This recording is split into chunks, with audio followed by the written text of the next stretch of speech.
चलें जी, बिस्मिल्लाहिर्रहमानिर्रहीम। अब हमारे इलेक्ट्रॉन ट्रांसपोर्ट चेन में ये भाई the last stage of aerobic respiration कहलाती है, in which NADH2 nicotinamide adenosine dinucleotide NFADH2 flavinamide adenosine dinucleotide are oxidised to produce ATP. अब यहाँ पे क्या होगा, एटीपी रिलीज हो गया, NH2O बनेगा and it is take place at the cristae of mitochondria.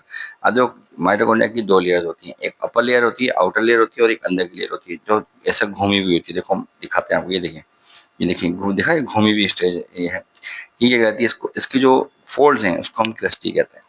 ठीक है, अब यहाँ पर एक चीज दिखा रहे हैं भाई, वो बता रहे हैं कि भाई देखो ग्लूकोज की आवाज। तो ग्लूकोज क्या है, ग्लूकोज देखो 6 कार्बन का एक मॉलिक्यूल है। ठीक है जी। और उन्होंने बताया कि ग्लाइकोलाइसिस हुआ, ग्लाइकोलाइसिस हुआ तो एक तीर आ रहा है नीचे की तरफ और एक इस तरफ जा रहा है। जब ग्लाइकोलाइसिस के प्रोसेस की वजह से 2 एटीपी बन गए उसी वक्त। अब जब प्रोसेस हुआ है तो हमारे पास 2 बायोलेविक एसिड के मॉलिक्यूल आ गए। देखिए लिखा हुआ 2 बायोलेविक एसिड। अब वो 2 मॉलिक्यूल तीन कार्बन के मॉलिक्यूल बने। अब अगर ऑक्सीजन होगी तो जाएगा एसिटिक एसिड साइकिल की तरफ। पर अगर ऑक्सीजन नहीं होगी तो ये कहाँ चला जाएगा, देखो लिखा हुआ है फर्मेंटेशन की तरफ। फर्मेंटेशन की तरफ जाएगा तो फर्मेंटेशन क्या मतलब, किसी भी मॉलिक्यूल को छोटे छोटे टुकड़ों में तोड़ देने की बात होती है। ठीक है ना, फर्मेंटेशन का मतलब होता है छोटे छोटे टुकड़ों में तोड़ देना।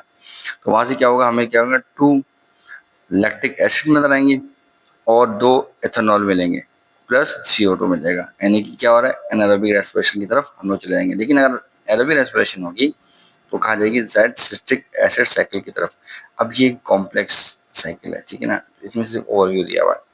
बता रहा है कि भाई उसी वक्त क्या होगा कि आपकी जब 2 एटीपी रिलीज होंगे और 4 जो है कार्बन डाइऑक्साइड के मॉलिक्यूल आपके रिलीज होंगे।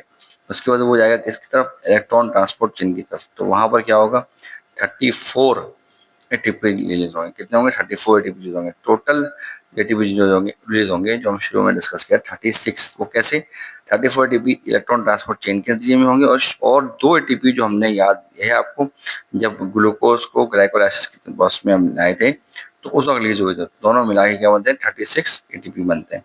और ये देख रहे हैं आप कि ऑक्सीजन और कार्बन डाइऑक्साइड और H2O हमारी रिलीज होगी। ठीक है।